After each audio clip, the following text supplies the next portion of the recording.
Some pages from Night Owl and other CFAX and BBS services there, courtesy of Brian Martin. Hopefully Night Owl is online this evening and can be found at nightowlbbs.ddns.net on port 6400.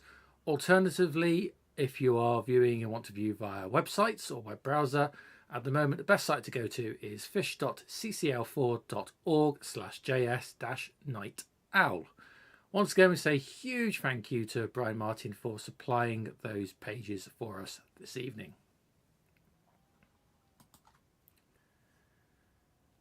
A very good evening. You're watching youtube.com/Wi-Fi Sheep Live. The time has just gone 1 minute past 8 GMT +1 British Summer Time.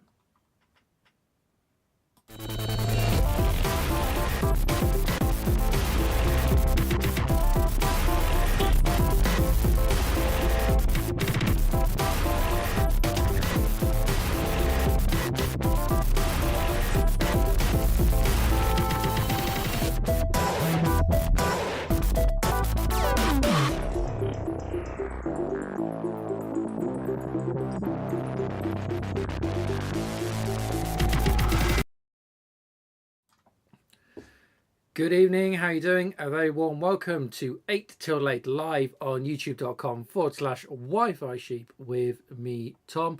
Thanks for your company. Great to have you along this evening. Episode 16 of Series 3 right here on the channel. And as always, we are live, so I can normally end up saying anything, doing anything, and anything can possibly happen. As always, as I've just said, fantastic to have your company and a very warm welcome to the live stream. Before we go any further, I will just point out that I'm already halfway through a beer. I've been drinking before we've started.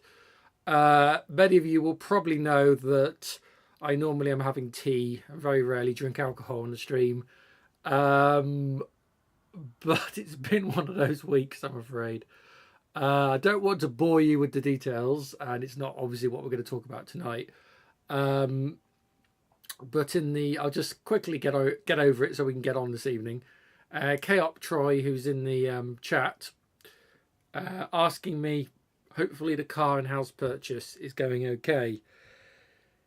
Our sale fell through yesterday, so naturally Waddy's not feeling particularly merry today, but never mind, it's one of those things. It's why I hate houses. And, we'll move on. The car, I'm pleased to say, has stopped giving me jip for now, but not massively happy. Anyway, that said, it's not a huge, well, it is a huge disaster, but it's not one that, you know, we can recover from it quite quick, so it's just extremely annoying. Anyway, before we go any further, let's say hello and welcome to our members. Many of them are actually in the chat right now, so there they all are. Huge thank you to each and every one of them that continues to support me and this channel.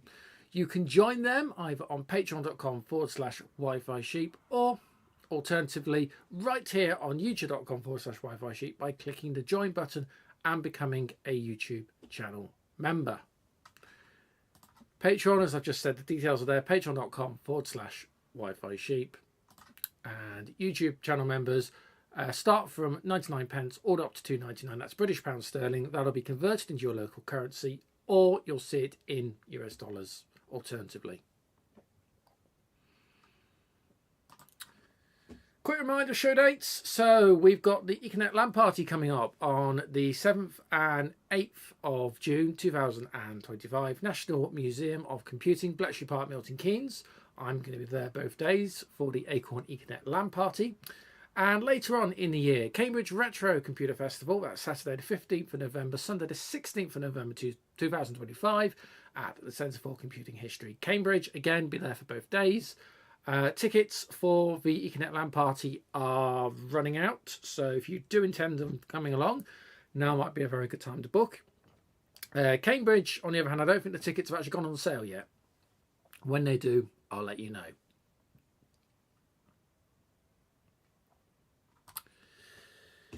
Yeah, thanks everyone for the commiserations about the house. Yes, yeah, it's well, I won't bore you with the details, but basically we've pulled out. So it was all going okay, and we were literally about 5 weeks away from closure.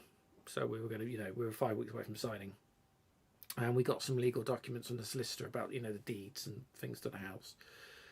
And there was basically a covenant, which we didn't know about, attached to the house. Now, I appreciate if you're watching from overseas, this might all sound a bit strange, but this is how English, British, common law and housing law works. So there is a covenant, or kind of like a law set against the property, which restricted its use.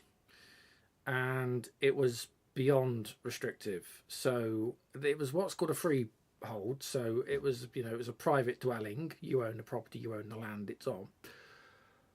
But you couldn't do anything. So you couldn't put up a garden shed, you couldn't make a drive, you couldn't put up a fence, you couldn't have a conservatory. It even limited, you couldn't change the elevation of the lands, you couldn't dig a hole, you weren't allowed, it limited your use of pets. So you were allowed like one dog, one cat, and caged aviary birds. But it said you weren't allowed fowl. In other words, you weren't allowed chickens on the property. And you'd have to go and apply to the council to go to tribunal to see if you could get these things lifted, or an exemption put on. And it was costing anything up to £1,000 a time with a 24-month wait per thing you wanted to do. And even if you did get it lifted, it only applied to you while you're in the property. You didn't get rights when you sold on. So basically the property practically became worthless, because even if we, as K-Op has just suggested, even if we did ignore things, we could potentially be liable. Plus the fact I'd have problems selling in the future. So we just thought we talked to the solicitor about it, and it was, I mean, it was properly restrictive. It was ridiculously bad. So we just went, you know what, it's just not worth it. So we instructed the solicitor to withdraw. So yeah, that's a bit of a bum, to be honest with you. And the fact is that the day this happened yesterday, it happened yesterday, the day before the Thursday, I just paid over £1,000 for a full property surveillance. So I'm going to have a in-depth property surveyor's report coming in about 2 weeks' time for a property we've just withdrawn on. So I'm just like, you know, hence the beer, you know. So yeah, I'm not feeling particularly happy this evening. So anyway, I hope you can excuse that. I appreciate you probably don't want to hear my woes about that. It's probably quite boring, but I'm just like, that absolutely sucks. Anyway, right, something that doesn't suck. Should we do a mail call thing? Right, I want to share a few things. So on the desk is a TV March just asking, was there a live stream last week? There was a live stream last week. It's not visible at it's gone private at the moment because we were doing passwords and I slipped up and broadcast a sensitive password on the stream, which I need to edit that out to get that episode back on. So I haven't got around to doing it. So I've had to hide that stream last week. So apologies about that. But no, there was a stream last week. And hopefully that will be back up. Episode 15 will be back up very shortly. Good evening to you, by the way, TV Martin. Great to have you in person on the stream. I don't know if you've seen, but I'll just get back over here. There you are. Your name is now on the list. So, Paulio B. Sorry about the house. Thank you. Appreciate it. The beer is well deserved. I know. But it either means I'm going to sort of start talking the head off and, you know, not slipping over myself because I'm all, you know, relaxed with a beer, or I'll just talk utter nonsense. But, oh, you're there every week, are you, T? Okay, fair enough. No, that's all right. You know, it's the law. If your name's on here, you've got to enter the chat every week. You know that. I'm joking, by the way. Anyway, right. Quick mail call then. So a few things I want to share with you. A few things that have come in this week. So you might remember we did slow scan television, and I showed you this, which is a all band radio receiver. So it does everything from FM and AM that you're used to on a domestic radio, all the way through to things like long wave, and it does the shortwave band, including various modes, including FM, AM, and what's called SSB, which is lower sideband and upper sideband. And I've had this a little while, and it's a fantastic little radio. These, believe it or not, these are actually Arduino powered. They have a onboard. It's not an actual Arduino board inside. It has the chip. It's the same as the. I've got one available. It's the Atmega 328P. So it's literally got one of these Arduino chips on board, and that drives it. So I've had this for a little while, since Christmas actually. It's great to play with. You do need to rig it up so it has a proper BNC connector on the back for rigging up to a more substantial aerial. But it does work quite well, and I've been able to pick up shortwave broadcasts from around the world on it. But it's just a radio receiver. Well, yesterday, was it the day before? Anyway, it was definitely this week. This arrived. So this is a radio transceiver, which is a bit more expensive, but again, it's Arduino powered. But this is actually a transmitter and receiver unit, so hence transceiver. And it's limited to the HF bands, so it's not quite as flexible as the other one. So HF is in high frequency bands, but it's perfect for broadcasting on the shortwave. So you can receive and you can also broadcast and transmit if you have a radio license to do so. Many of you know, because I've got it on my very cool, this is actually made for me, very cool beer mat or tea mat here, that I do actually have. I am legally radio licensed here in the UK, so it's actually my call sign, M6IDT. So I'm actually permitted to own and operate radio broadcasting equipment to a certain power and percentage, which is what this is. So this potentially allows me to start broadcasting on the hobby or amateur radio bands. And potentially, what I want to do is start a over-the-air analog shortwave slow scan television station, as well as possibly live streaming the same sort of content here over YouTube, possibly on Wi-Fi Sheep Channel 2. So that's why I bought this, and I had a play with just hooking up some very sort of small internal aerials just to see about transmitting from this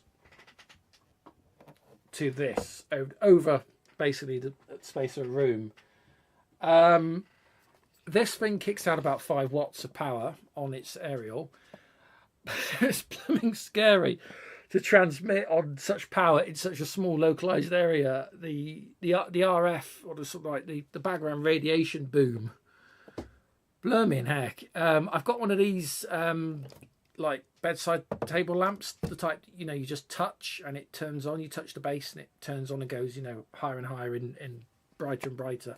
And it was flicking on and off mad just with the amount of like static or RF radiation that was interfering with it. And I was like, blooming heck, what's the hell is going on here? So yeah, I think this really needs a proper whip or mini whip aerial rig outside of the house, and this all needs to be grounded back to earth, proper like ground spikes in the ground and stuff, to make sure this is done safely, because that was a bit hairy. This is not like two-way walkie-talkies, if you know what I mean. It's quite a bit of power. I think my license permits me up to 10 watts of power. This broadcasts about 5 watts. So yeah, I've got this is the unit, and it's got little those of you that are sort of familiar with CB and trucker radio, it has one of the little mic things that you can talk into with the button, and it has a two-way connector, so audio mic, and that plugs, I think it can only go one way, and that would go into the back of the unit like that.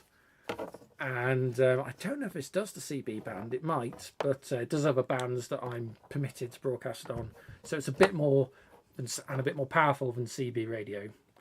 But what I was doing is I actually had it set up from the Raspberry Pi 400 that was I had the SSTV software, which I remember I showed you. I had it via USB sound out card. So I've got one. I did have one lying around here, but it's disappeared on me. And the other one's in the other room. But yeah, so a USB dongle basically for headphone and microphone jack on the other end. And I just took a stereo cable and plugged in to the key mic socket. And you can set this up in something called Vox, VOX, which is an automatic system that it detects if there's a signal coming into it. So instead of needing something like this, we have to physically hold a button and talk. If it detects audio going in, it automatically switches as if it's in talk mode, and it transmits the content. When it doesn't get any voltage or content, it switches back to receiving and just becomes a radio receiver. So it was basically, I was able to switch this between transmit and receive just by feeding it an audio signal from the Raspberry Pi software, which did work really well. Other than the fact is I've probably sent how many X-rays through myself with RF radiation. So it's a little bit on the scary side, but cool. It's cool to play with, and it's something I'm hoping I can get on with. And for those of you that are in the amateur radio world as well, I shall let you know when I'm likely to be on which bands where. I haven't got a lot of power, so I'm probably not going to get far out the UK or Europe, but you never know. Stranger things have happened. So that's that. Just sticking, if I may, with the your glow. I know, Martin, you're glowing. I know it felt like that. I was like, there's something not right here. Just, you know, the amount of radiation that must have been pouring off the aerial. Oh, excuse me. Do you know what? I'm tempted to go for a second beer, which is probably very bad. But right, something else I want to share with you, if I may, is this. If I can go to find, there we go. Is that wonderful blank page of nothingness. There we go. That's a bit better. Okay, so just sticking with the TV theme shortly. Keop saying he's on the Magners. Do you know what? That would have been a good idea. I'm drinking, for those of you that are interested, not that anyone is, but I'm drinking an IPA, which I didn't even read what the bottle was, but so it's an Indian Pale Ale I'm drinking at the moment. I think I've got a can of Guinness somewhere. So we might have stout shortly. I don't know. We'll see. Anyway, where were we? Right. So just sticking with the radio theme. This is a really interesting project. So you might remember I showed you we ran SSTV receiving software under Raspberry Pi on a Pi 400. But this is a build to actually use a Raspberry Pi Pico, so the ARM-based microcontroller, to actually build a standalone receiver that takes an audio feed. So you can see, if I just show you here, if I can make that picture large, I can. Oh no, it's a YouTube video. No, I don't want a YouTube video. Go away. Right. So it has a an standard audio headphone jack, and basically it feeds via a ceramic capacitor. You have two 10K. I've got a better diagram here. Two 10K resistors, and that creates a voltage divider. Basically, got to remember that this whole circuit here, especially Pico, runs on a TTL voltage of 3.3 volts, not 5 volts. You could peak at 5 volts off here. So you create a voltage divider, and that actually splits your signal. So half of 5 is 3.3 or thereabouts. So you can actually then lower the voltage of your signal without destroying the signal. So lowering the voltage of it without destroying the actual signal content. And then you can feed that as a direct line into one of the pins. Obviously, you've then got your 3.3 volt voltage, and you've got your common ground. And then you've actually got the driving pins to drive a small colour LCD display. And I actually went and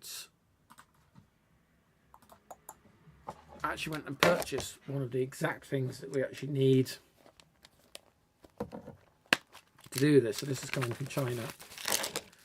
This was £7.50, and it's actually already pre-sold. It has like a huge standard SD card slot on the back, which isn't needed, but it's interesting. And there's the separate driver pins for the SD card, and it's actually a small colour module.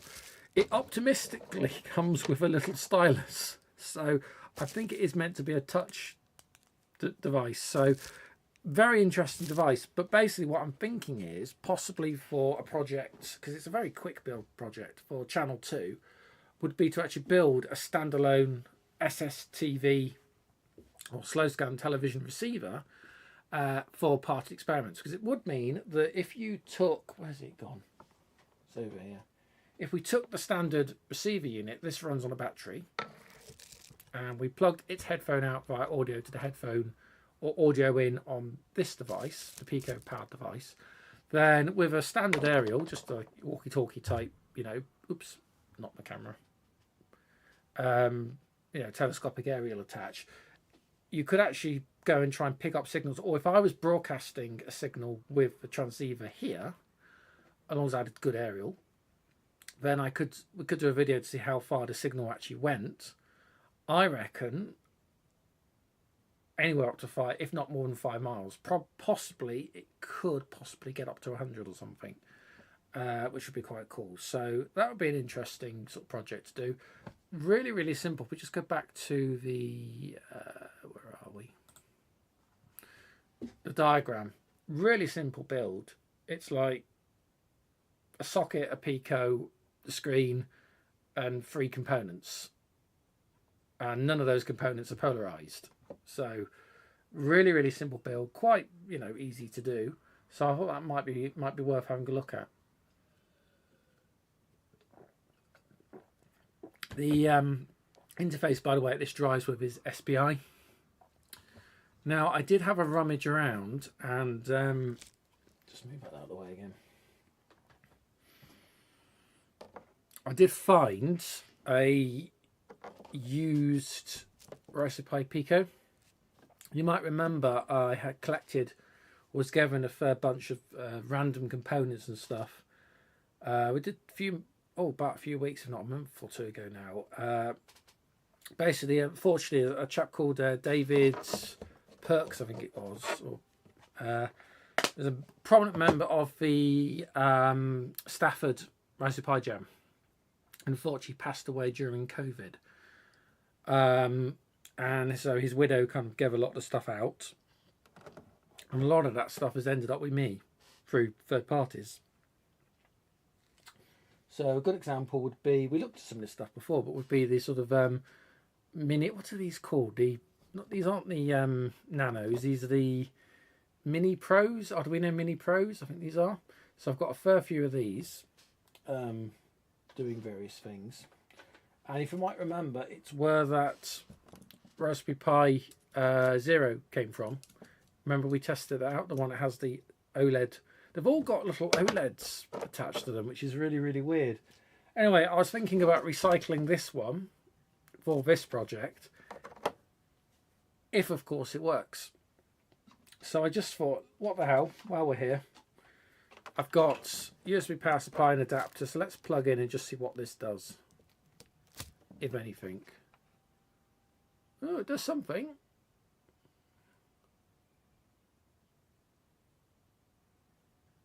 I'm not sure where it's getting that temperature data from, but I've got to say, these little OLEDs, fantastic little displays. That's kind of cool. So it's well worth keeping hold of the displays, because obviously I think this has been driven via probably SPI protocol as well. But that means that works fine. I mean, I do love the way David always had these really kind of like tight ways of building things. So everything was always so intricate and put together in, minimalist ways, which is really quite nice. But so we could probably reuse that then, no problem, in this build project. So I don't know where it's getting that temperature data from. I don't think there's... It has a button, but that's a reset button on the side. So, oh, Marty's saying the Pico board has does it have an onboard temperature sensor? Oh, I didn't know that. Does it? What, the original or the version 2? Because I think this must be an original. Is that why it's getting the temperature? I was going to say the temperature is now probably about accurate, actually. By the way, if you can hear banging and knocking sounds, that's something to do with my neighbour. Read into that what you will. But yeah, I don't know what on earth's going on next door right now. But if you can hear that, that's what's going on. But okay. Didn't know that. Did not know that. So yeah, because I couldn't figure out where it was getting the temperature data from, so I just assumed it was a random Boolean number or something. It didn't really have anything to go off. But cool. And at least that seems to work. So that might be a candidate.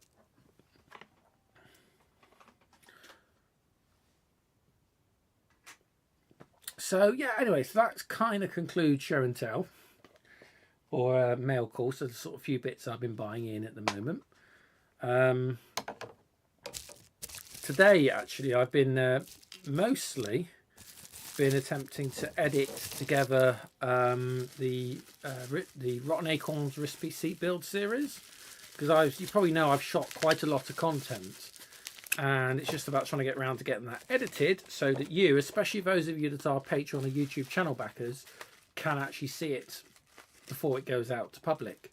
So that's actually been on my very much on my to-do list of things I needed to get done, and I started the edit today. So the first episode is running at the moment about 37 minutes, and then I've shot 5 episodes, and obviously I've got other content. We've got content for channel 2 coming up as well. So yeah, quite a fair bit to get on with. Just trying to find the time to do the edit. Sorry, shooting the content, it's like I've got to edit all this together now. So hopefully I'll get some new stuff on the channel real soon. Right then, so let's talk about this. Oh, by the way, before I forget, and I'm just going to say this now, I was on an ABUG Zoom meeting call on, I want to say Tuesday, Wednesday this week, which I couldn't stay because I was, I've gone back to work this week as well, so I've been busy. But I have to say it was a really, really good meeting, and I would strongly recommend. ABUG is sort of the BBC Micro community, and they have physical meetings or kind of like mini exhibition events, but they also do this online Zoom call thing. And yeah, it's just really cool. Talk about lots of different things. It makes mixture of BBC Micro, earlier Acorn systems, all the way through to things like RISC PCs, and I was sort of just here literally talking about, you know, what I've been doing, holding up computers and, you know, all sorts. So I really, really enjoyed that actually. So anyway, BBSing, which is the bit I think we're all waiting to get to. So where were we? So you might remember last week I was trying to set up a Raspberry Pi as a modem. And that's why all these passwords kept being blurted out, because, yeah, you tried, as Martin Parker kind of pointed out, that you say, right, we'll cut from the screen view to the keyboard view so you can't see what I'm typing on the screen, but you can see what I'm typing on the keyboard, which is like, dull. So I need to edit that out. Anyway, the long story short was we were trying to use Armbian on the Raspberry Pi, because the current builds of Raspbian or Raspberry Pi OS for the Raspberry Pi are fundamentally broken at the moment. That's the official builds from Pi Foundation. You can't actually update them properly. They seem to break. So I was trying an alternative third-party OS. Long story short, we didn't quite get it running in time, and it didn't quite work. So I actually bit the bullet, and I reverted back to the original Raspberry Pi OS, and just didn't do any updates. So what I'm going to do is I'm going to boot this up as is, just to show you the screen, but then I'm going to have to turn it off, move it back over here. This is why the television's not on at the moment. Move it back over here, set it up so it can be the modem, and then we can switch back to looking at the BBS software, which has been kindly supplied by Brian Martin, Night Owl BBS, who has also supplied the BBC serial link. So that's USB to RS. Hang on. I forgot. What's it? Not RS. It is 232 protocol, but it's RS. Is it 34? Some 234, something on the back of the Beeb? I can't remember now. But anyway, so it goes from the DIN serial link here into this adapter. It's adapted via a common CH340 serial interface chip to USB, and USB goes to the Pi. So that's how the BBC Micro is directly linked to the Raspberry Pi. Anyway, let's just do a quick boot of the Pi so I can just show you what I've done.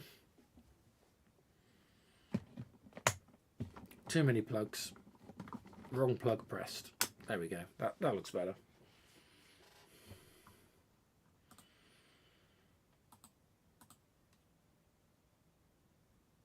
So it's 64-bit Raspberry Pi OS.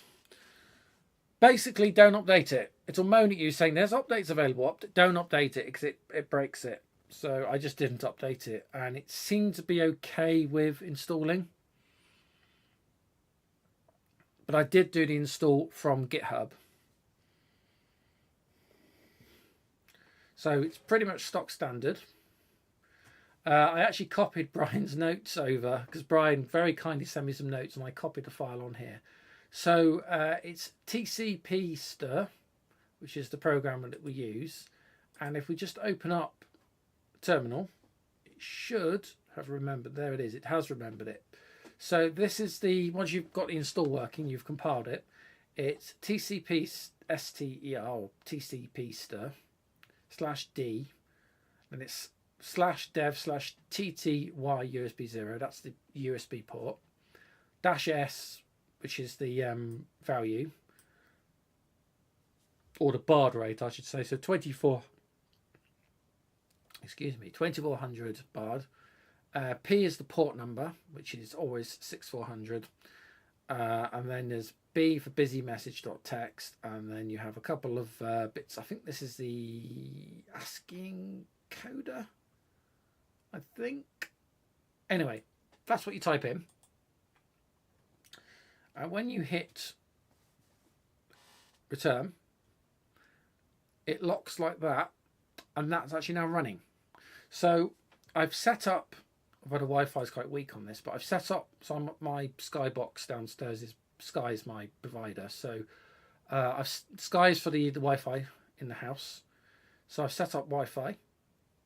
So we're now connected via modern internet Wi-Fi, and that's going to be transferred into, if you like, a dial-up system that the BBC Micro can understand, he says. Right, so perhaps if I take that out, we'll leave that running. Pop it into the adapter box. Now, so you can see what's going on this evening. I've got out my HD converter. So I'm going from RGB to SCART, which is just off camera, SCART. And then this box converts to HDMI, and that's going into the capture card, and that's then going out to what you're seeing. So we turn that back on, which is this one here. This BBC Micro, by the way, is relatively stock. I'll just show you inside if I can very quick. So this is not the machine we used the other week. This is the other one. So I've got two BBC Masters. So this is the one that doesn't have the Ethernet card fitted. It does, however, have the internal Raspberry Pi coprocessor, PiTube Direct. That's a Raspberry Pi A plus board fitted. And this is the internal adapter. And underneath, no, not underneath that. That's all it's got. So the rest of the machine is stock. Sorry, it's the other one. It's got the video NULA fit card fitted. This is so everything else underneath this is stock, as is the batteries. Well, I've replaced, but they're nothing special. And the ROM is stock. So this machine is pretty much stock. It's actually a slightly later build. It does have this switch for allowing colour burst on the composite, although it doesn't work that well. And is some of the decoders I've got, or converters, can't see the reduction in signal. So that's why we're getting through RGB. Okay. So we'll turn on. You do get a very, very crisp signal. Now, if I hit brake, it'll kick into PiTube Direct mode, and it'll give us a second processor, which we don't want. So we can turn it off. So start FX 151, 230, and 14, which is off. If I hit brake, we now revert back to standard. So running in, it is a 6502, but it's a slightly different, I forget the name of the processor on this. It is 8-bit, but it's 6502 instruction set, but it's not a straight 6502 on the master 128. Anyway, right, so that puts us into standard mode. Now, what I need to do now is I need to install or load up a serial terminal or comms terminal so we can actually look at BBS stuff. Now, Martin, Brian, too many Martins. Brian Martin over at nightowl.com actually very kindly supplied me with a standard BBC Micro disk image with some software on it. So I've got that on the Gocart. The Gocart, as you probably know, is a floppy emulator. There's a USB stick with a disk image. It's a dot SSD single-sided disk image. And I'm just going to set this, I know where it is, so I'm going to set this to number 30. So the BBC Micro will think this is just a standard 5¼ disk drive. So that's now set up. If I now go star dot, we should be able to read the directory. There it is. And it's Comstar. Now, Comstar needs to be loaded as a ROM. Now, I don't have an EEPROM burner, so we need to install it as a soft ROM, and that's why we're doing this on a BBC Master, because the Master actually has the what's called sideways RAM that allows you to soft load ROMs into spaces. So, for example, if I go ROMs, you can see that ROM 7 is empty, and I've set this up with the jumpers inside the unit to actually accept the soft loading of ROMs. So if I now should be able to call SR load, and then if I say com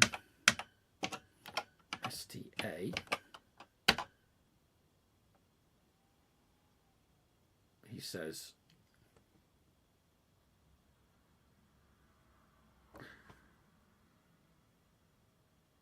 hang on, what have I not done?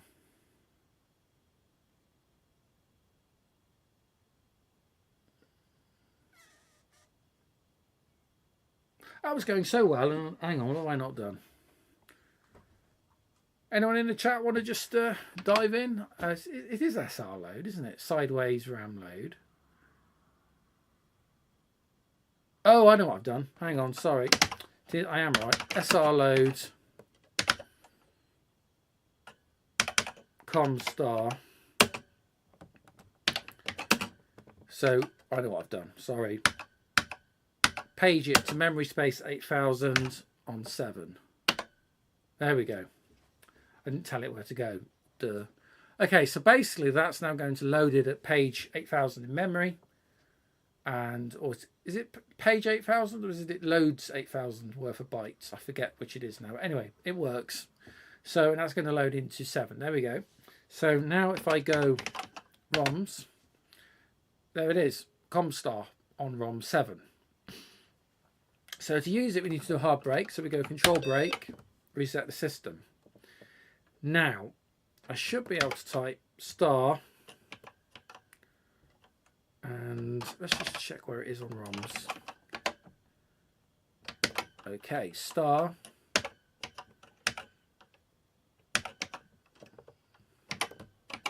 comstar. There we go. So this will remain in, if you like, soft ROM or soft RAM area until we do a complete power cycle. So anyway, there we go. So we're now in, it works.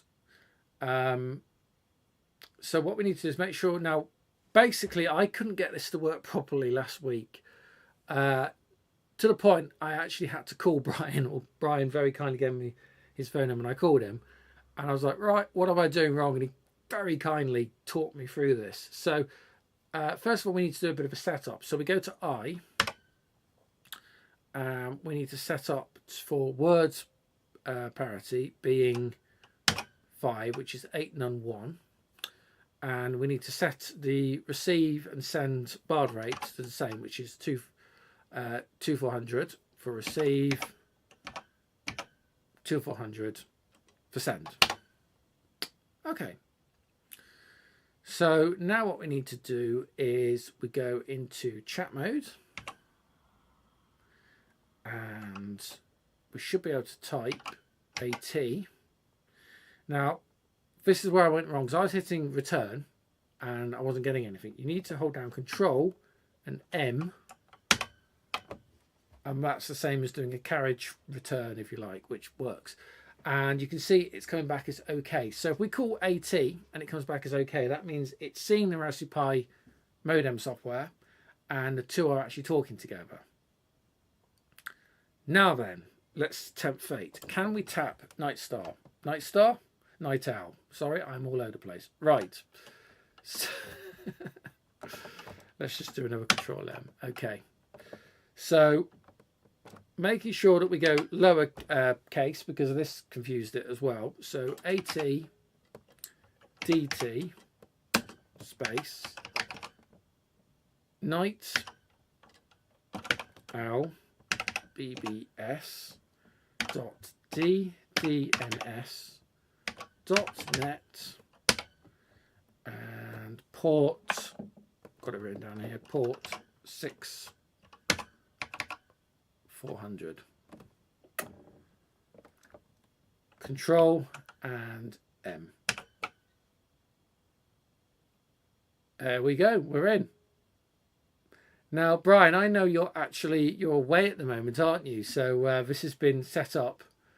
Is it your good wife set this up for you or turned it on this evening? Because I know you're away, if that's correct. So anyway, so I'm going to go Tom.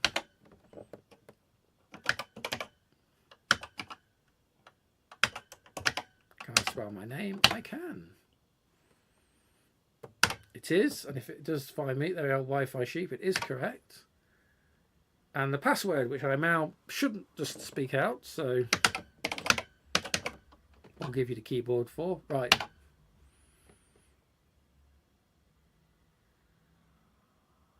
There has been one message.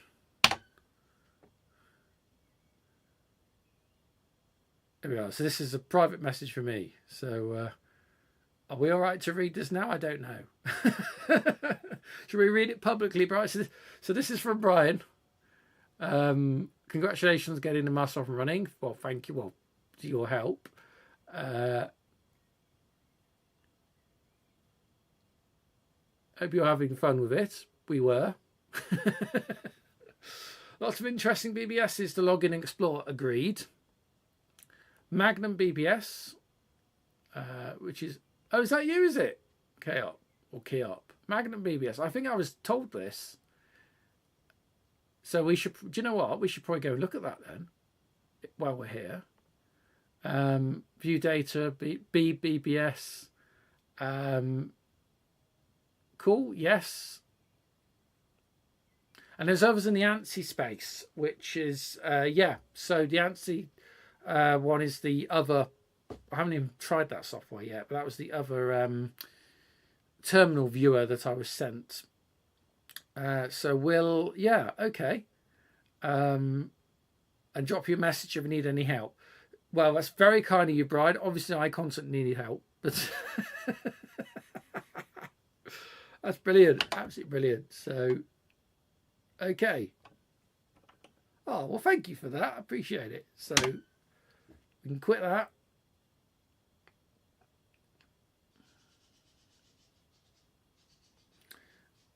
So what's kind of cool is, if you don't know, that Night Owl is actually hosted and it's actually running from a BBC Micro 128 in Brian's house. And I'm now connected to it with a BBC Micro 128 in my house, courtesy of the serial link cable that Brian sent me. That's actually Night Owl's spare, which I've now got for this. So again, really appreciate you doing that, Brian. And there's the caller list. Oh, what a surprise. K-op Troy, there we are. We'll continue. I'll come off this in a minute so you can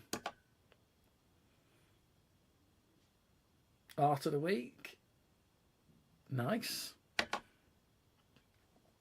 Now, to be honest with you, the BBC Micro is very good for this because we're running in mode 7, which we're on. As mode 7 is the teletext mode, and BBC Micros have a native teletext chip. That's what mode 7 on a BBC Micro does. It's what it normally boots into by default. It's the same teletext mode decoding, if you like, that you got on CFAX teletext you would have had on television, for example, or other standalone BBS terminals. So this is actually a very good use for that native teletext decoding chip, and it's really, really cool to be doing this on, 40 plus, 40 years? No, we're 30, what are we, 38, 39 years for a BBC Master 128, something like that. So I won't hog it for too long, but we've got my favourite bit, which I will just show you quick, is retro YouTubers. So let's go to BBS and other stuff.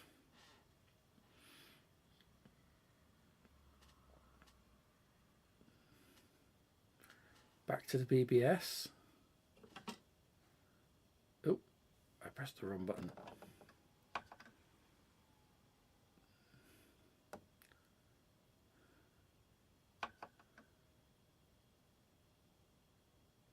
Stardot.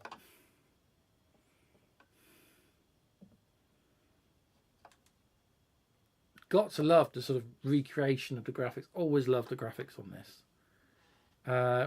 Retro computer, I've shown this before, but retro computing goes through a sort of a catalogue of various YouTubers.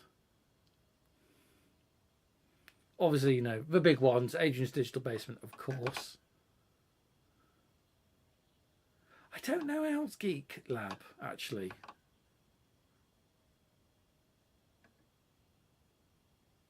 He runs his own BBS too. I should probably run my own. Centre of Computing History? Never heard of it.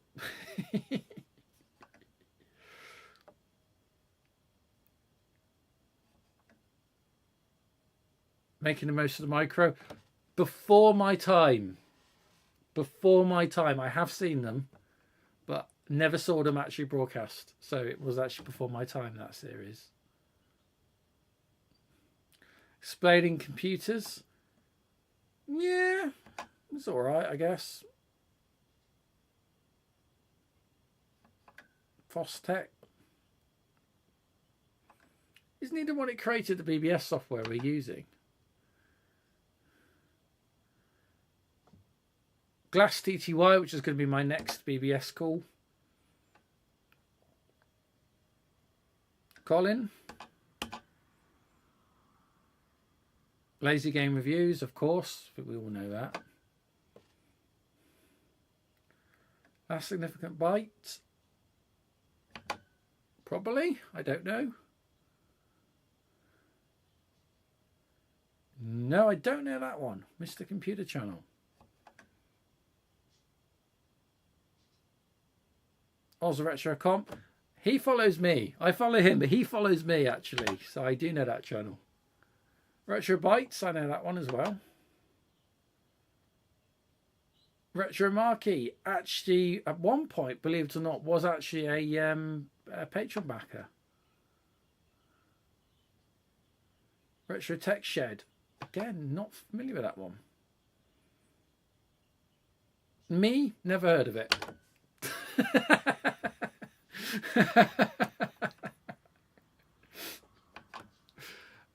That's really cool. Really, really, really cool, actually. Nostalgia Nerd, yes. Retro Man Cave, yes. No, don't know that one. Mr. Lurch's Things, don't know that one. Or that one, actually.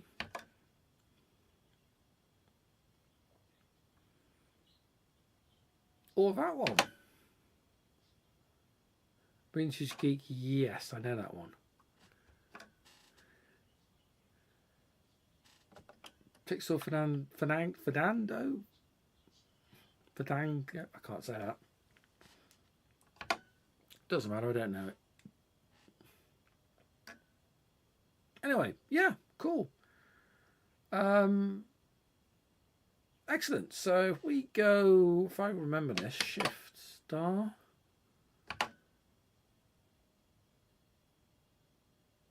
No, that backs us up. How do we go menu on? How do we go back to main menu on this? Brian, help. How do I get back to the main menu? I always get lost on these. Presso. Pressing O again. All right, there we go. I knew that. I didn't know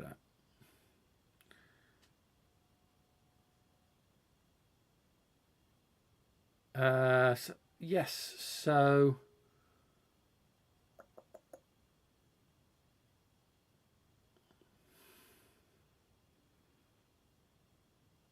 I'm having a moment. How do I log off? I used to know how to do that, and I've gone totally blank.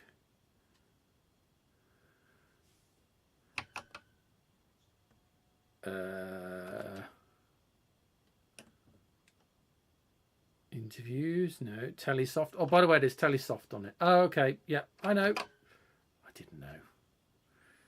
Right. So we go by. Oh, no. Spell by right, for God's sake. There we go. Excellent. There we are. Right. Thank you for that. Thank you for that both. Cheers. I should know the details. Keop, do you want to post your details in the chat there, and I'll maybe come to you next or something, if you don't mind. Do you know what? I don't know your details unless Brian has actually given to me, and I've just not. I think he did give me your details, you know, and I've not put them down. But I'd love to go and have a look at your BBS while we're here. Oh, it doesn't work in mode 7. Right. In that case, we need to. Oh, this will tempt fate. Is that okay? Okay. Do you know what I'm going to do? I'm going to do something I know that works, and then we'll do something that we know might not work. We're going to terminal mode. Yeah. That would work, wouldn't it? Yeah. Okay. I'll tell you what we'll do is let's just... yeah, we're still there. Excellent. Change to mode 0. Ah, yes. Excellent. Okay. I knew that. Nodes on. Press escape first. There we are. Right. So, if we go into... If I get shift and free, that sets it to terminal mode. And then we need to set the mode to mode 0. Okay. Yep, I've done that. 5, 6, 7, 0. Excellent. Okay, right. So, what do I need to set up on baud rate? I'm assuming if I go in at 2400, that would be all right.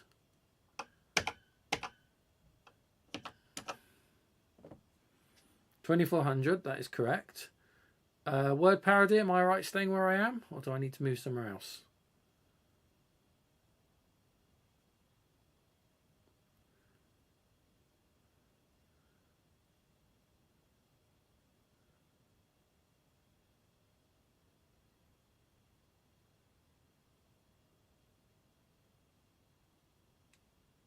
Okay, excellent. Do you know what? I didn't realise there's such a delay between you hearing it and me saying it. Anyway, okay. 5 is fantastic, so we're good. Right. Excellent. Okay then. So, a little bit different. There we go. So it says ComStar ready. We can just check again. There we go. And we're okay. Excellent. Right. So, ready when you are for some details of what we're dialing into. I'm assuming it's going to be ATDT. I could probably Google it, but if you want to, I don't know if it's convenient for you. If you just want to dump me what the dial-in is, or the address and the port number, we'll have a look.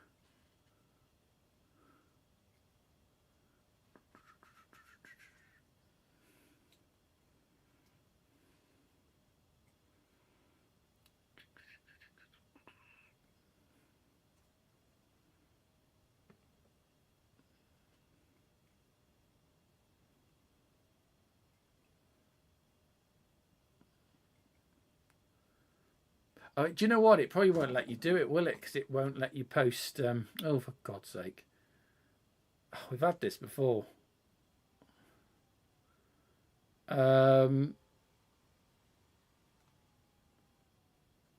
won't be able to post it because it won't let you post websites. Hang on, I've realised what's happened here. Right. Damn it. Okay.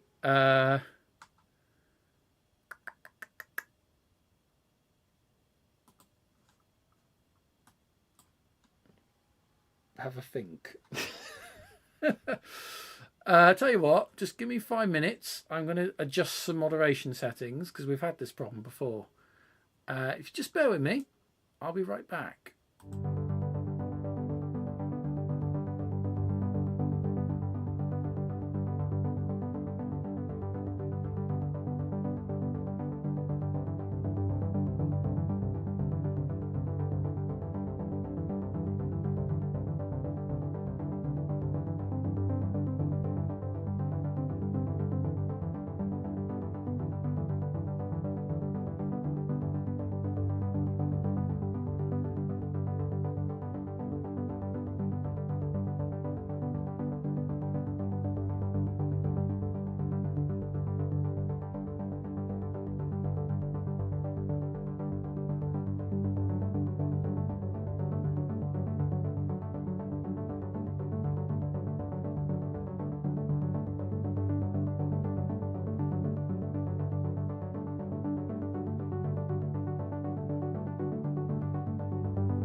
Okay, 9 o'clock. Welcome back. Sorry about that. So, Keop, if you just refresh the page, or if you're in app, close app, come back in again. Basically, to come back to this live stream, but you'll need to refresh it. You should be able to post links or web addresses in the chat, he says. And the same for you, Brian. That should also work for you if necessary. So I don't know if you want to just try that. I'm hoping you're still there. I'm hoping that works. And then basically you can tell me what I need to type to tap into your BBS, which is the plan.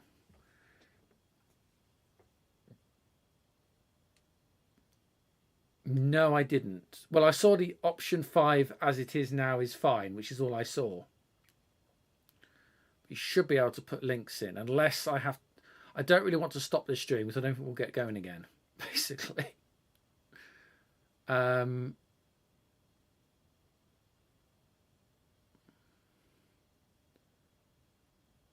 Yeah, failing that, yeah, send it to me over, yeah. It should be, yeah, it might be that I have to stop the stream because we may be still running on the old settings. I don't particularly want to stop the stream and restart again just for that. But I will if needs be, but I'll lose everybody. So you'll have to find me live streaming again.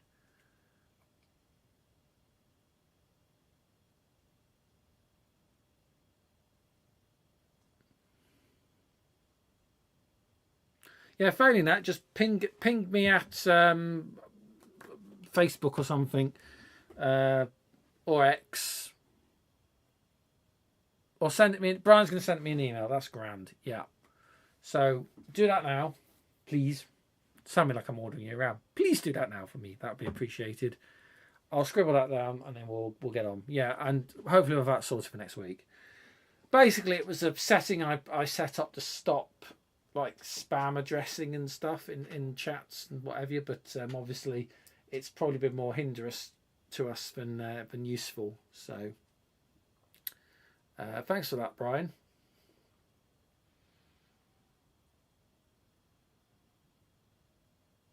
I'll just go and let's just go and find out what's happening. Sorry, I need to go in the other room to go look at my work email. Just give me a moment.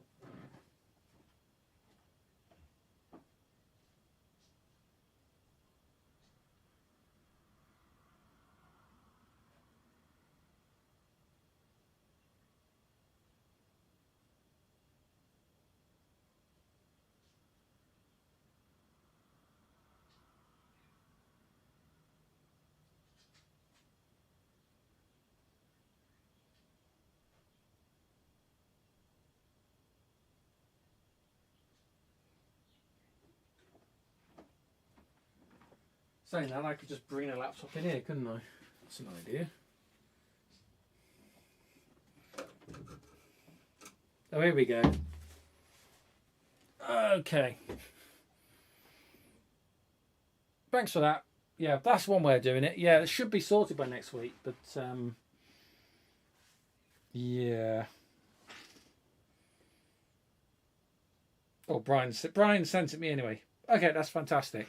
Thank you both. Appreciate it. Okay, so if this works, it should be BBS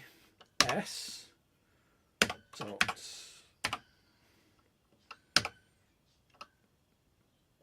Magnum dot UK dot net port 23. Just check I've got that right.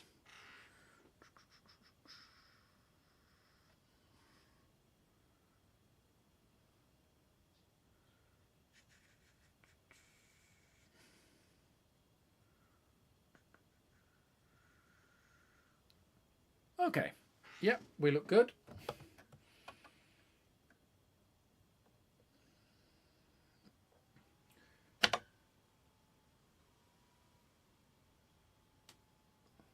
Hey, look at that. BBS for Linux.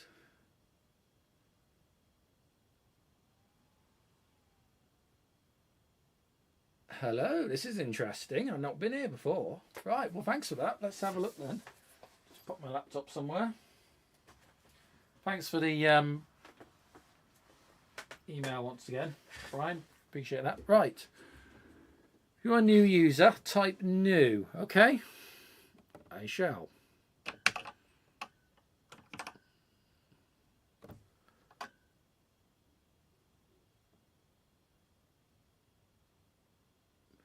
Oh, we need to switch off the extra line feeds.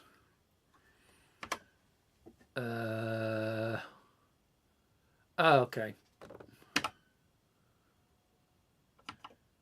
That be under auto line feed. Auto line feed off. Okay. Right. So that should be okay now. Excellent. Right. We'll carry on. Yeah. Got you. I think we're okay. Right. So back to where we were. Oh, crunch. Okay. Yeah, I've done that. It's reset. Damn it. Has it reset? No. Okay. Unknown user. I know. Right. I'm still in. It just hasn't. Okay. I know what I'm doing. Right. So. New.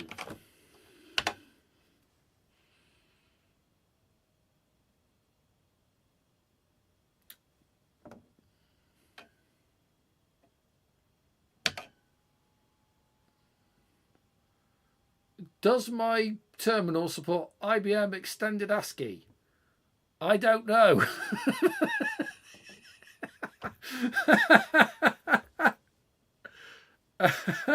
No. Okay. Right.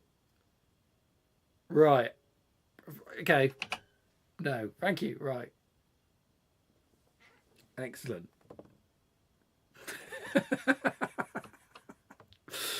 Oh, this is great fun.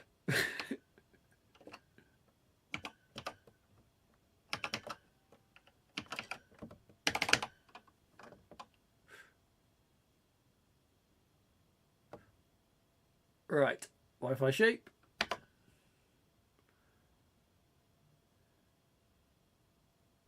Enter your full real name.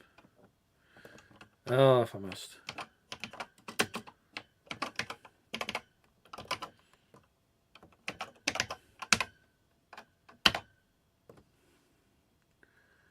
Enter your location.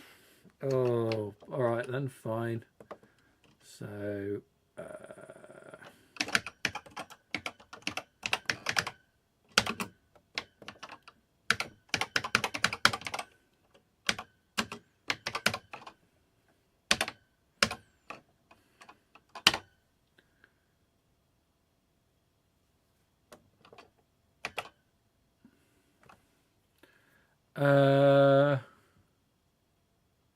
yeah. I'll put something in close, but it won't be exactly accurate.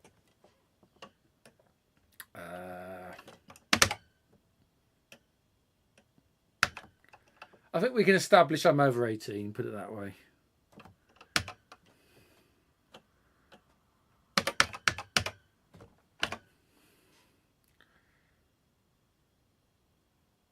Yeah, we can do that. That's pretty much info. So we'll go. Want to get me privately? You can get me on.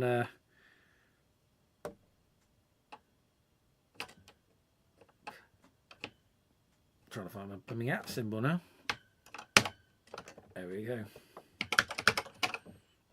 Can't spell Wi-Fi sheep.co.uk. Is the above information correct? More or less. Hey, look at that.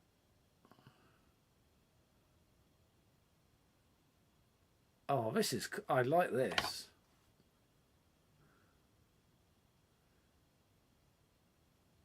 Okay. I'm not going to remember any of that. Hang on. Oh yeah, no, I understand. I'm just looking in the chat here. Key up the emails. I know. I totally understand why the emails are there. It's fine. It's no problem. It's just most people aren't streaming to the world while they set this up.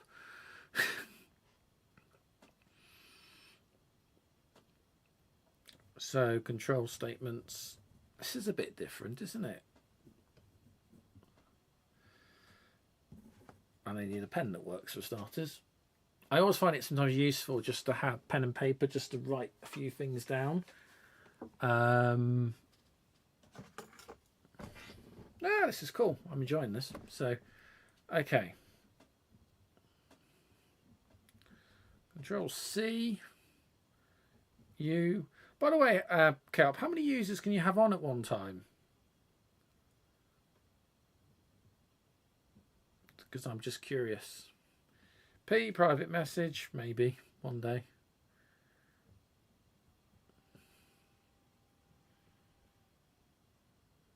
T, time information, and O. Okay.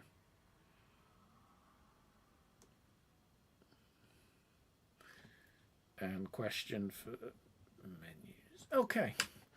Up to 16 users at a time. Interesting. Hit a key. Okay, excellent. Right.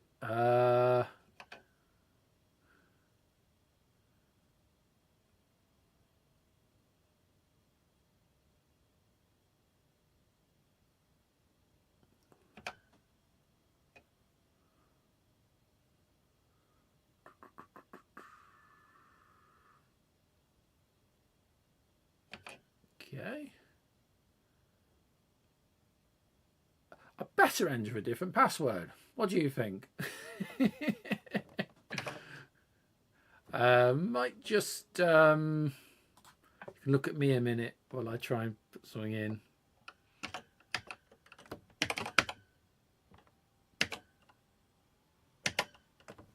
There we go. I'm not making that mistake today.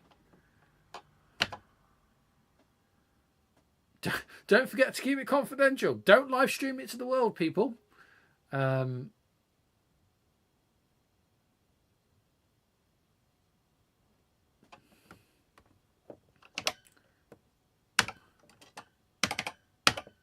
as verification. Oh, no.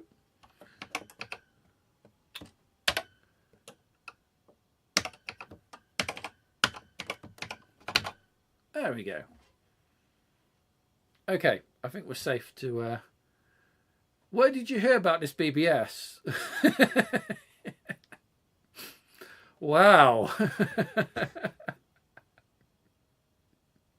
What should I put? Random bloke on YouTube told me about it.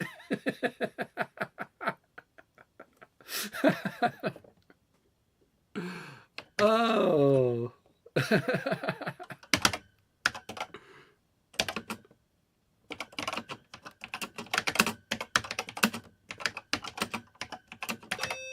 Nope. Was in the live chat. Hang on. Was in... I'll have to... Okay. YouTube. Live chat. There you go. There you go.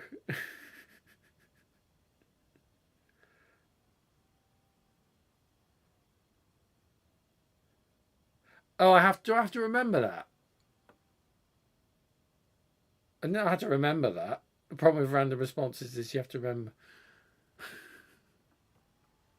Quote of the day.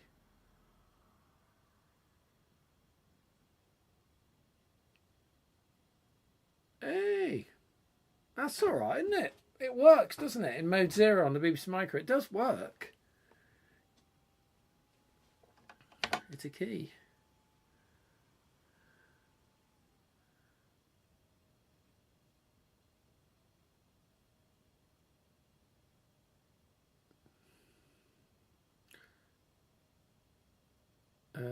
New user instructions.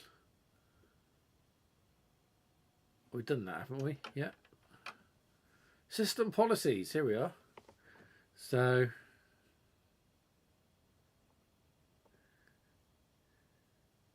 Maximum inactivity before user account. Okay, I think we've been for that, haven't we?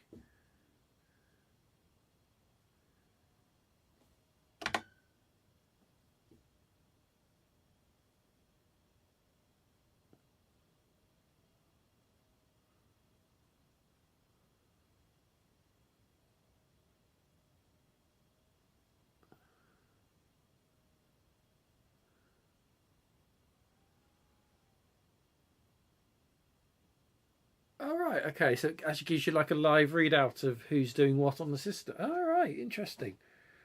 Okay. What do I do now then? Sorry to be really, really stupid about this, but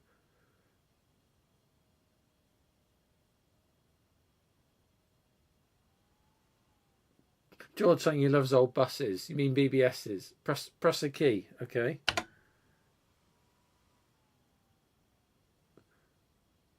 I'm fond of an old bus myself.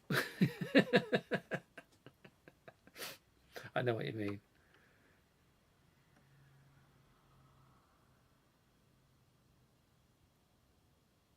Latest updates to Mac coming for area. Okay. Oh, a key. Not any. A. You said a key. Oh, you mean the a key. Sorry. Right.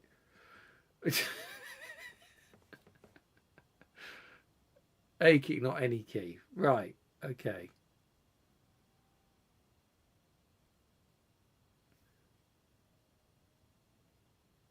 Oh, and of course Peter's now in the chat. Old buses not good as old trains. Did you see the other week where I was well, last week I was showing you photographs, so we're gonna go off on a tangent now, which is not good. Last week, if I've got it up the top here, I think there we are. That was last week. That was Tornado, locally here at Shrewsbury Depot.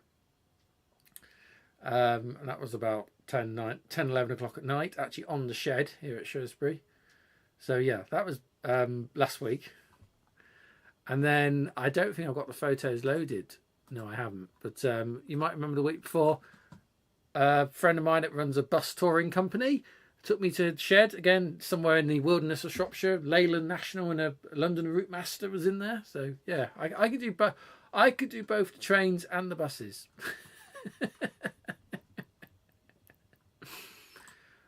Right. What am I doing? I don't know what I'm doing. Okay, so KF is in the chat section via SSH. Running multi-chat relay via... But the thing is, you're there, so why would... Oh, do you know what? Right. No, I don't want to remove it now.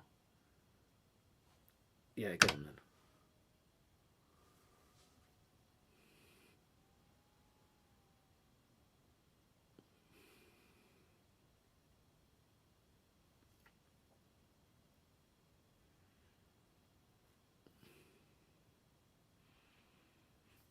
Well, George, you don't have to go to London for the open top buses. You can do them here in Shropshire. And the best thing about them is you can listen to my voice, because I'm the voice to the open top buses around here. If you forgot about that one. Yeah, because I had the contract to do all the voice work for the tour buses. All the announcements, all the stops and everything is me. So you can sit on an open top bus and listen to myself.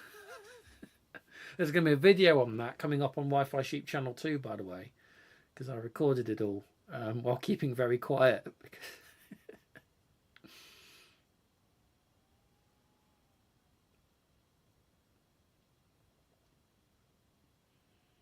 I have to say, this is actually I like this.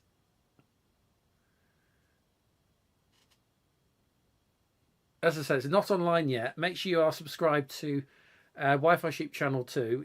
Link should be in the description to this live stream. Alternatively, it's 2.wifisheep.co.uk. But I can point and say I know that guy. Yeah. Mine's actually, while we wait for this to do a thing.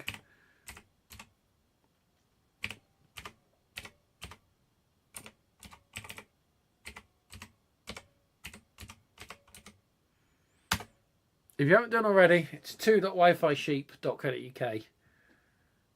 Right, hit a key.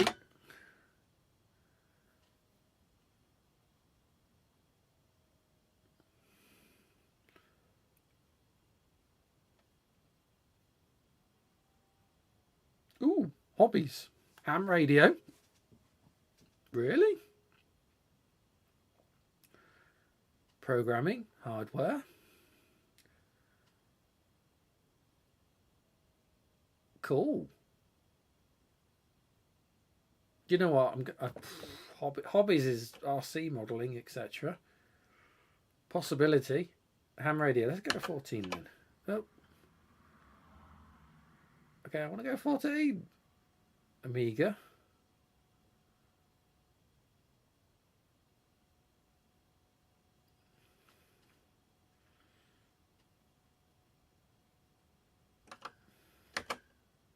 No. How much is on here?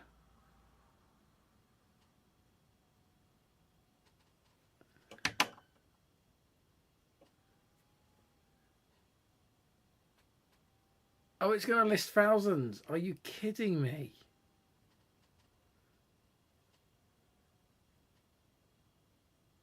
Okay, yeah, I remember that now. Control C. Does Control C work on a BBC Micro? What on earth? Wow. Stop. Please stop.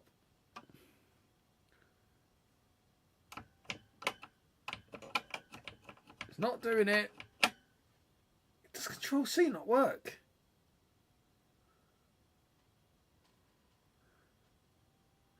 Okay.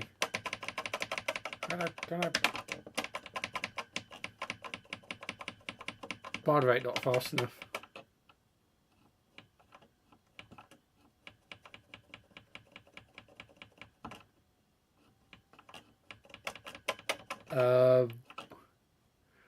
It's because I'm running too slow.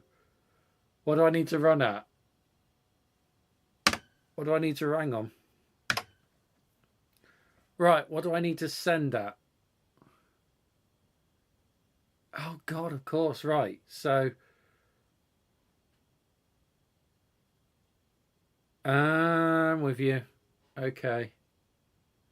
Okay, I'm running too... Right, so we're running too slow. Okay, fine.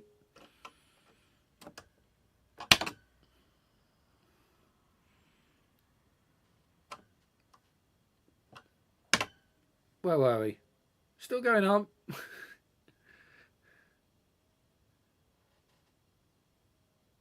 Yes, I would have to reconfigure the Pi, to be fair, because that's set to 2400.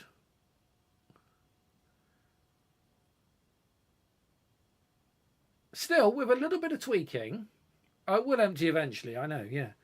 But still, with a little bit of tweaking, this could be really cool to play with, actually. And I'm very keen to have a setup of BBSs, actually, that I could potentially show. Or show running, so... Oh, what machine am I using? So, I'm on a stock BBC Micro Master 128. I said it's almost stock. The only difference is, although it's making no difference to what we're doing, is that it does have the internal CoPro for the Raspberry Pi Tube Direct, but that's been disabled.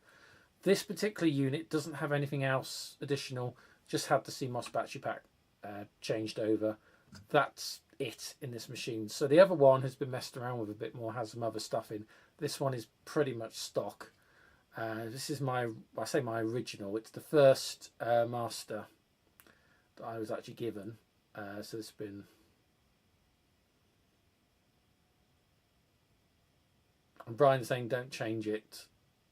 Okay. Don't change Tipster. It's set to... Okay. We'll figure this out, chaps. Don't worry. It's all good. It's all good learning. But yeah. Oh yeah, I'll have to... I know. I'll have to change Tipster first to change speed. Yeah, no, it's fine. It's fine. We're there at the moment. It's not clearing. That's hilarious. Oh dear. That's hilarious. So what I might just do is over on my Linux keyboard here, if I go Control and C, that should actually... So that's cut the modem off. So eventually it'd stop. There's a lot of stuff in the buffer.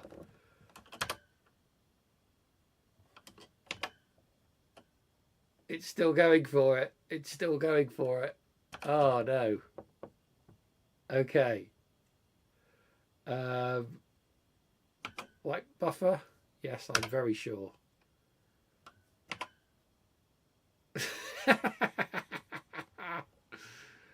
Oh, that's hilarious. I know I know what I've done. I know what I've done.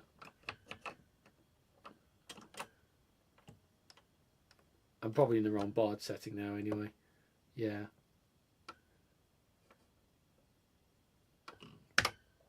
Yeah, I'm absolutely in the wrong baud setting. But I've got no... the modem shouldn't be running, so this is purely data just sitting... Wow.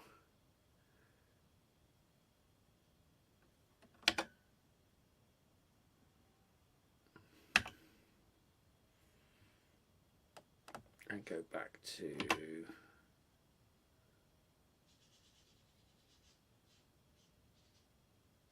Oh, well, that's interesting.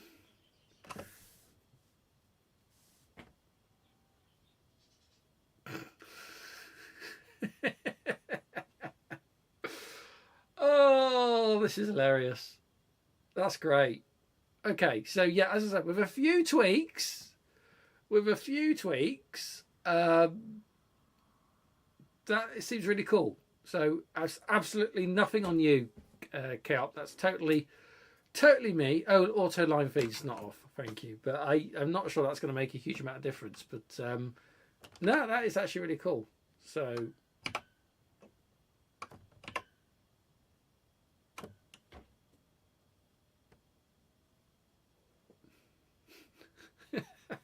the modem's not running, so I don't know why it's... Oh, dear. Okay. That's hilarious. That's absolutely hilarious. So let's just control break out of that. Right. Oh, dear.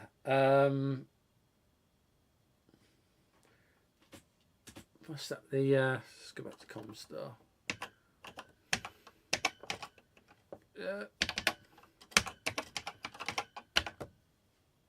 Right. It's still... Where is this data coming from? Seriously. Seriously.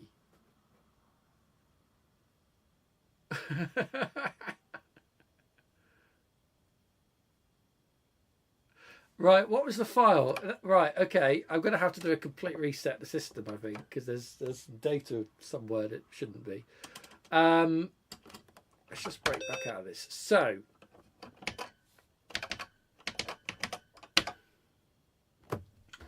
and see, so this is a question that Kelp's just asking me. What's the file called ANSI on the disk? I believe it's an alternative... what's the word? Terminal type software. So it's an alternative to Comstar. Is it a disk image or do I have to load it as a ROM? Brian will know the answer to this. I'm assuming it's a ROM, but will it just load as a disk image?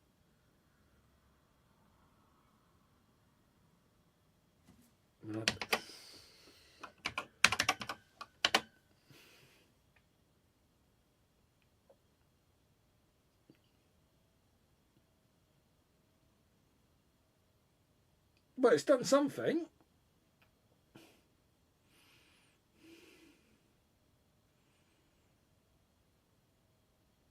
Yeah, ANSI term. Probably needed to be a ROM. That's not looking overly happy.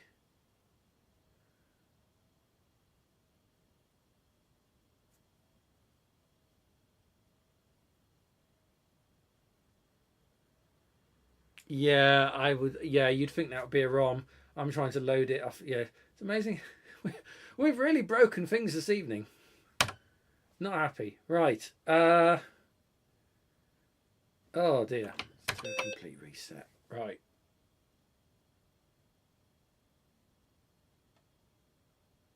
Actually, before we go on, yeah, Chaos makes a good point. You have that for your Model B. Yeah. So, one thing you might note is BBC Masters are great. I mean, they were manufactured 1986 to 94. They are, fantastic. They are quite big. I mean, BBC Micro is quite big as a computer anyway, but this is, it's quite big. And I would really like to try and have a Model B, which are a little bit smaller. BBC Micro Model B as a Brian's just chipping it. It's a ROM, need to S-load. Okay, yeah, I think we've figured that. But thanks, Brian. But I'd really like to see having some of this terminal stuff running on Model B. The Model Bs don't sideways RAM or sideways ROM load as standard. And I don't have an EEPROM burner or ability to physically make a chip that you'd fit inside it. So a couple of options I was thinking about is it is possible, although not recommended, to squeeze a BBC Master motherboard into a Model B case and keyboard. Some people have done that. I do have spare both, but it's I don't know if I really want to go down that road. I could do it, but it's a bit controversial. The other option would be to have a soft loading additional card, so a sideways RAM or ROM card, something kind of like that would do the trick. And yeah, so I've got that complete with its completely mashed up. I don't know if you can see that. Completely mashed up pins. I've never tested this card. It came in I forget, was it in one of the machines or something like that? But unfortunately, it's meant to have 2 additional ROMs. I've only got one of them, which is a problem. So I don't know how useful that card is, because you could say, oh, well, go and, burn an EEPROM for the missing data. But if I could burn an EEPROM for the missing data, I might as well just burn an EEPROM with Comstar on it and we're done. So I wouldn't need the card. I do, however, it's in the other room, but I do have an unused, untested issue 7 BBC Micro Model B, which does have the Watford... Watford, not the Watford design, Watford Electronics 13 ROM board, which I think has 12 physical ROMs. It's like an expander board that sits inside the Model B. It has 12 EEPROM spaces or ROM spaces, and the 13th is programmable, as in sideways or additional RAM, which is on this board, and that might work. So what I'm thinking is the ability to perhaps create or have a dedicated BBC Micro Model B for BBSing that could then go out on shows in the future with its Raspberry Pi Co-Pro modem and showcase, BBSs and things, or run the rolling... I've got it down here somewhere. Where is it?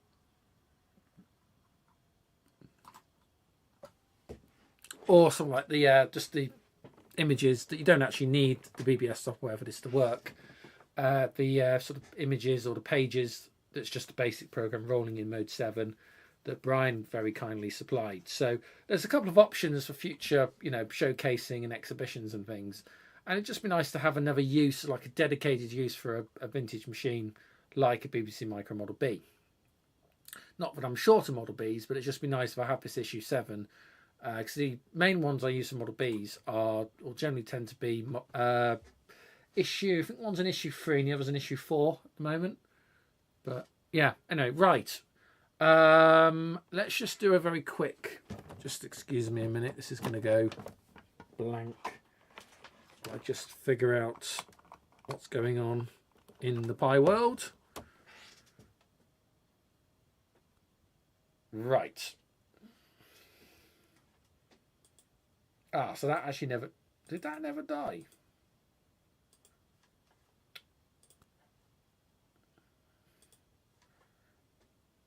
Control C.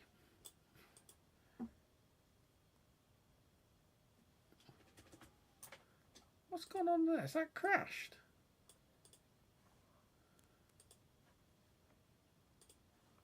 Let's end that process.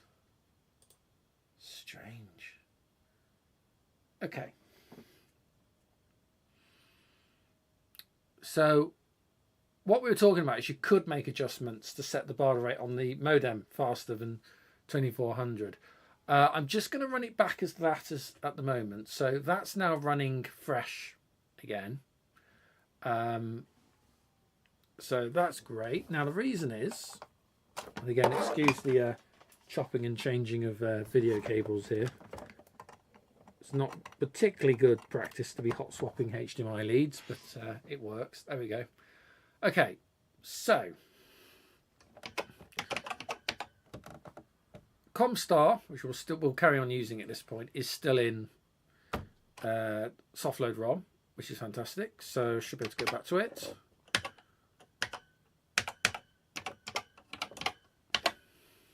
Okay, emulation mode, correct. Setup mode, 24, 5, there we go, right. Chat mode, AT, that's fine, calling OK, mode 7 is correct. I just want to try, I've got the website up here actually, so just bear with me.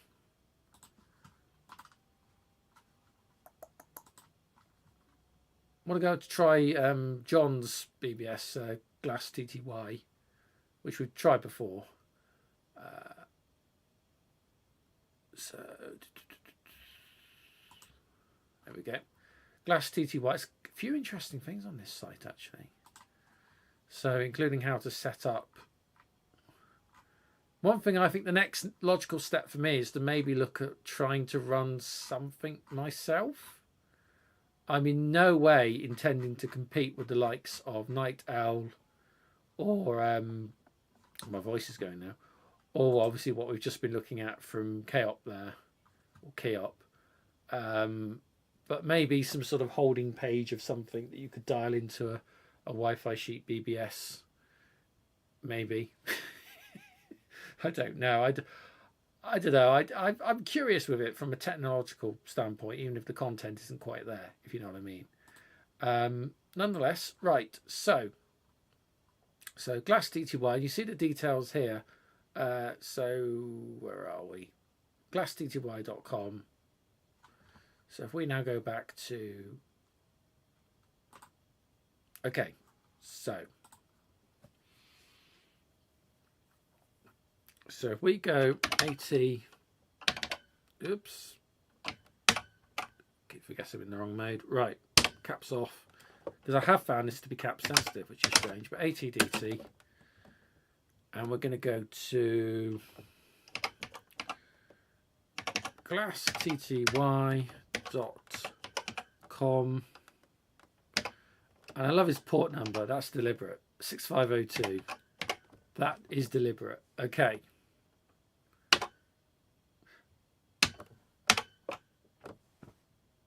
Not return. There we go. Welcome to Telstar. There we are. We're in.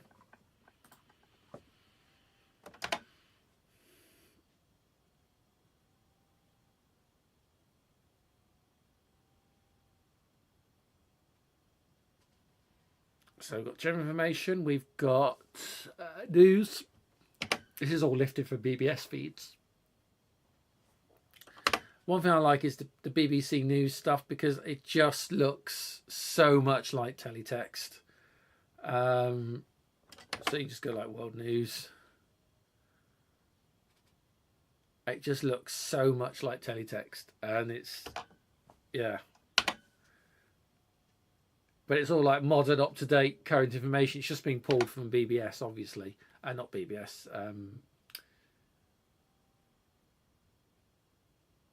What's it? RSS. That's it. That's what I was searching for.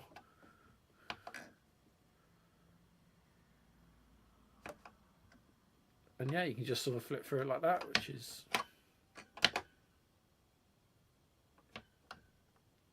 Go to 0, go back, there we go. See, I'm slowly remembering how these work. Slowly. Now I want to go back to the main menu. Why? Hang on. 0, right. Put a 0 in it, there we go. What I quite like, he's got test pages, so like engineering test pages, which is quite cool.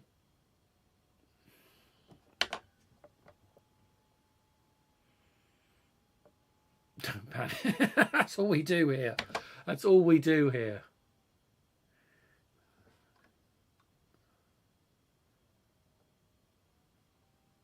UK weather. Meant to be nice next week, by the way.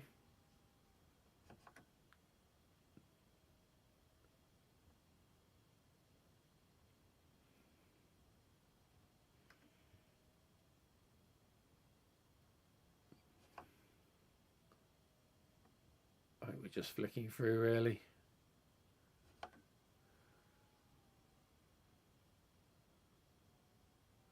Not sure why it's quite jumping like that, but type of double height sort of works, I guess.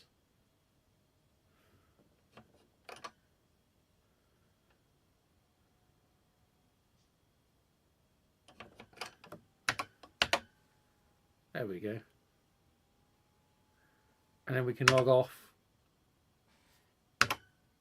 There we are, and logged off, no carrier. So we're back to...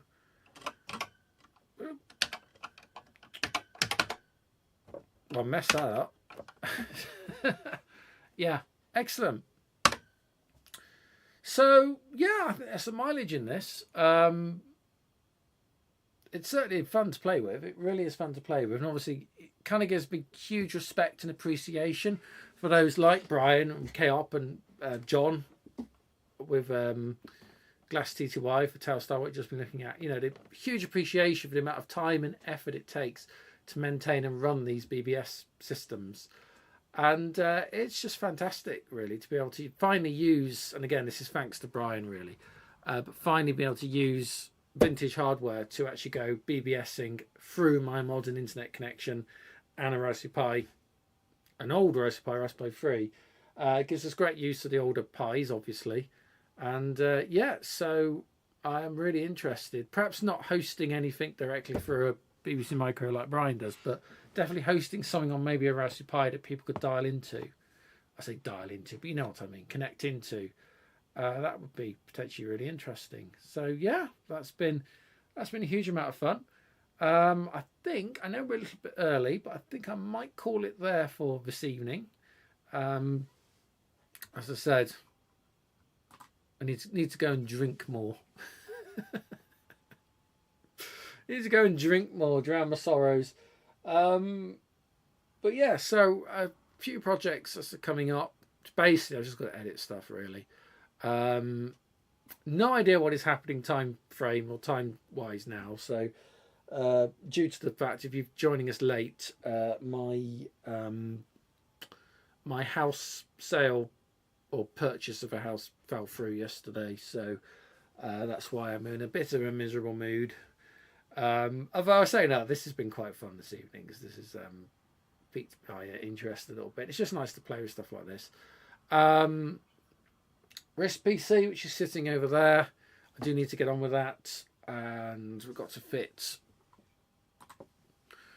try and, we did attempt to fit it didn't work that well, but we've got to try and fit this card into the Raspberry Pi compute module IO board, so we can potentially run RISC-OS off solid state drive.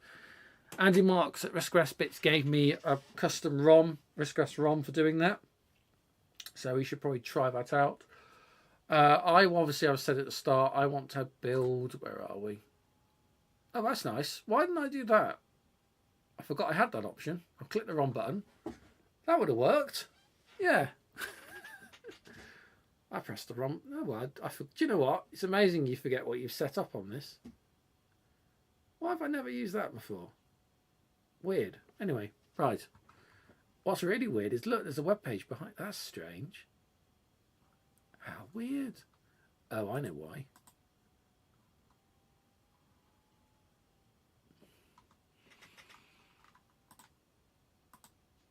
There we go. I forgot I set that up. That's cool. But no, the point I was going to make is this build for slow scan television. Slow scan television decoder using a Raspberry Pi Pico. That's a very, very simple build, so that would be well worth doing, and I think it would definitely be worth doing for channel 2. It's even got the configuration code here, so 3D print case for it.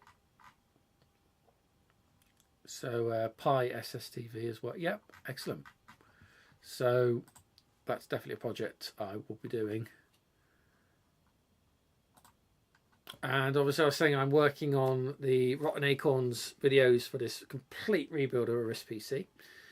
So that'll be up probably in the next day. I don't want to put time on it, but I've done an edit, so the first video should be available probably around tomorrow, sometime Sunday, for Patreon and YouTube channel members. So just keep watching Patreon or the chat thing that you get on there, your homepage of YouTube. So when you log into YouTube, you get that sort of chat thing at the bottom on the front page. And if you are if you're logged in and you're a channel member, you'll see there'll be a post from me inviting you to watch the video. So that's where all the kind of first look content gets shown. So, and obviously Patreon backers, it'll be on the main feed on youtube.com/ so we're not patreon.com/ Wi-Fi sheep. Let's get that right. There we are. So before I go, quick reminder, show dates again. So I know many of you have got your tickets booked. So Econet LAN Party, National Computer Museum, Bletchley Park, June the 7th and 8th. And tickets are not on sale yet, but Cambridge Retro Festival, 15th of November, 15th and 16th of November 2025, Centre for Computer History, Cambridge. I'm going to be at both events. Very much looking forward to it. I'm going to bring some of these units down. So especially for Bletchley, we're going to have two BBC Masters, this one and the other one, and the rotten RISC PC, or the completely rebuilt rotten RISC PC as well. So that's the plan for content. So we're going to have one on the Econet network and one, possibly this machine, which hasn't got the card in, doing a bit of BBSing, doing a bit of possibly running Gem as well. So a few little projects as I want to get ready. I've only got a month and a bit left, so it's coming up, quickly. But yeah, so that is going to be it for me for tonight, I think. So the time, a little bit early tonight, the time coming up to 10 minutes till 10, or 21:59, 100 hours GMT +1. Thank you so much for your company. Hope you have a great week. We should be back same time, 2000 hours GMT +1 next Saturday.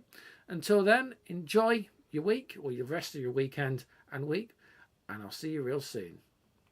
Bye for now.